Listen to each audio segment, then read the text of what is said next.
എല്ലാവർക്കും നമസ്കാരം. വണ്ടർകാടമത്തിൽ ഇന്നത്തെ യാത്ര എത്തി നിൽക്കുന്നത് ഇടുക്കി ജില്ലയിലെ നെടുങ്കണ്ടത്താണ്.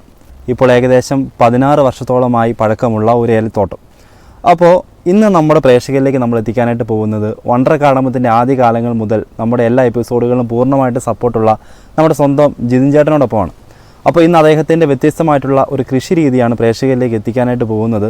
അപ്പോൾ നമ്മൾ വണ്ടർകാടമം യൂട്യൂബ് ചാനൽ തുടങ്ങിയ നാളുകളിൽ അദ്ദേഹത്തിന് ഒരു ഇൻ്റർവ്യൂ എടുത്തിരുന്നു. അപ്പോൾ അന്ന് അദ്ദേഹം ഏലത്തിൻ്റെ കൃഷിയൊക്കെ സ്റ്റാർട്ട് ചെയ്ത് തുടങ്ങിയ ഒരു സമയമാണ്. ഇപ്പോൾ അദ്ദേഹം ഈ ഒരു ഏലക്കൃഷിയിൽ അത്യാവശ്യം നല്ല രീതിയിൽ പരിജ്ഞാനം നേടി നമ്മുടെ ഒരു ചാനലിൻ്റെ സഹായത്തോടു കൂടിയൊക്കെ വളർന്ന ഒരു വ്യക്തിത്വം കൂടിയാണ്. അപ്പോൾ അദ്ദേഹമാണ് ഇന്നത്തെ എപ്പിസോഡിൽ നമ്മുടെ പ്രേക്ഷകരോട് സംസാരിക്കാനായിട്ട് പോകുന്നത്. ജിതിൻ ചേട്ടന് നമ്മുടെ നെടുങ്കണ്ടത്ത് തന്നെ 2 വർഷമായിട്ട് പാട്ടത്തിലെടുത്ത് കൃഷി ചെയ്യുന്ന ഒരു ഏലത്തോട്ടമാണിത്. അപ്പോൾ അദ്ദേഹത്തിൻ്റെ തുടക്കത്തിൽ നിന്നും അദ്ദേഹം ഒത്തിരി വളർന്ന് തൻ്റെ ഏലത്തോട്ടം വളരെ കൃത്യമായിട്ട് നല്ല രീതിയിൽ പരിചരിച്ചു കൊണ്ടുപോയി ഫലം ഉൽപ്പാദിപ്പിക്കുന്ന ഒരു വ്യക്തിത്വം കൂടിയാണ്.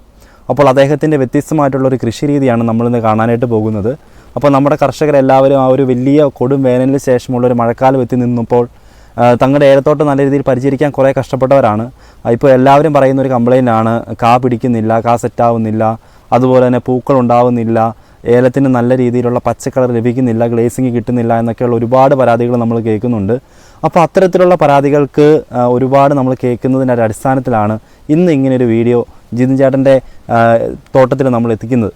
അപ്പോൾ അദ്ദേഹം ചില വ്യത്യസ്തമായിട്ടുള്ള കൃഷി രീതികളിലൂടെ നല്ല രീതിയിൽ കായ്കൾക്ക് പച്ചപ്പും നല്ല ഗ്ലേസിങ്ങും അതുപോലെ തന്നെ പൂക്കളൊക്കെ നിറഞ്ഞു നിന്നുകൊണ്ട് ഈ ഒരു സമയത്തും നല്ല രീതിയിൽ ഉൽപ്പാദനം എടുക്കുന്ന ഒരു പ്രക്രിയയാണ് പ്രേക്ഷകരിലേക്ക് എത്തിക്കുന്നത്. അപ്പോൾ അദ്ദേഹത്തിൻ്റെ ആ ഒരു വിജയരഹസ്യം എന്താണെന്ന് നമ്മൾ ഇന്നത്തെ എപ്പിസോഡിലൂടെ കാണാനായിട്ട് പോവുകയാണ്. അത് കാണാനായിട്ട് പ്രേക്ഷകർ ഈ ഒരു എപ്പിസോഡ് മുഴുവനായിട്ട് കാണാൻ ശ്രദ്ധിക്കുക. പോകാൻ വ്യത്യസ്തമായ ഒരു അധ്യായത്തിലേക്ക്. എൻ്റെ പേര് ജിതിൻ എന്നാണ്. ഇത് ഞാൻ നെടുങ്കണ്ടത്തുള്ള പാട്ടത്തിനടുത്ത തോട്ടമാണ്. ഇതൊരു 16 വർഷമായ ചെടിയാണ്. അപ്പോൾ എല്ലാവരും കംപ്ലയിൻറ്റ് പറയുന്നുണ്ട്, മഞ്ഞപ്പിഞ്ചുണ്ടാകുന്നുണ്ട്, പൂ സെറ്റാവുന്നില്ലെന്നൊക്കെ പറയുന്നുണ്ട്. പക്ഷേ അതിൽ നിന്നെല്ലാം വ്യത്യസ്തമായിട്ട് ഇപ്പോൾ ഒരു ജൂൺ മാസമാണിത്. ഇപ്പോൾ ചെടി കണ്ടാലറിയാം, ചെടി നിറച്ച് കായും നല്ല ഗ്ലേസിംഗ് ഉണ്ട്, കായ്ക്ക് നല്ല വോൾട്ടും ഉണ്ട്, ഉണ്ടാകുന്ന പൂവെല്ലാം സെറ്റാവുന്നുണ്ട്, മഞ്ഞപ്പിഞ്ചോ ഡ്രോപ്പിങ്ങോ അങ്ങനെയൊന്നുമില്ല. അപ്പോൾ ഇതിന് എല്ലാവരും ചോദിക്കുന്നുണ്ട് ഇതിനെന്താണ് പ്രതിവിധി എന്ന്. അപ്പോൾ ഇതിൻ്റെ പൂ പിടിക്കാനും കാ സെറ്റാവാനുമുള്ള ഒരു പ്രതിവിധി എന്ന രീതിയിൽ ഞാൻ ഉപയോഗിക്കുന്നത് റൂട്ട് ആൻഡ് ട്യൂബർ കാർഡമം സ്പെഷ്യലിൻ്റെ ഇതൊരു 200 ലിറ്ററിന് 400 മില്ലിയും. അപ്പോൾ ഇതിൻ്റെ കൂടെ തന്നെ നമുക്ക് നാനോ സിലിക്ക ഒരു 50 മില്ലിയും കൂടി ചേർത്തിട്ട് സ്പ്രേ ആയിട്ട് കൊടുക്കാം. പക്ഷേ ഇത് അടിക്കുമ്പോൾ നമുക്ക് ഇതിൻ്റെ കൂടെ വേറെ ഒന്നും ചേർക്കാൻ പറ്റില്ല, ഇത് തനിയെ നമ്മൾ ഉപയോഗിക്കേണ്ടതാണ്.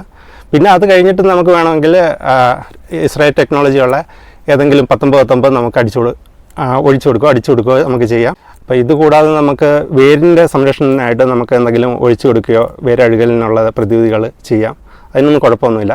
പക്ഷേ ഇത് ഉപയോഗിക്കുമ്പോൾ നമുക്ക് ഇത് മാത്രമേ ഉപയോഗിക്കാവുള്ളൂ, ഇതിൻ്റെ കൂടെ വേറെ ഒന്നും കൂട്ടി നമ്മൾ അടിക്കാതിരിക്കുകയാണെങ്കിൽ ഏറ്റവും ഉത്തമമായിരിക്കും. പിന്നീട് നമുക്ക് ഇത് ഉപയോഗിക്കുമ്പോഴത്തേക്കും നമുക്ക് ജൈവവളങ്ങൾ ഇതിൻ്റെ കൂടെ ഇട്ട് കൊടുക്കുകയോ കലക്കി ഊറ്റി കൊടുക്കുകയോ നമുക്ക് ചെയ്യാം. പക്ഷേ മൈക്രോ ന്യൂട്രിയൻസ് അപ്പാടെ നമ്മൾ ഒഴിവാക്കണം. ഇതിൻ്റെ കൂടെ ഒരിക്കലും മൈക്രോ ന്യൂട്രിയൻസ് നമ്മൾ ഉപയോഗിക്കാൻ പാടില്ല. നമുക്ക് എല്ലാ മാസവും ഇത് സ്പ്രേ ആയിട്ട് നമുക്ക് കൊടുക്കാം.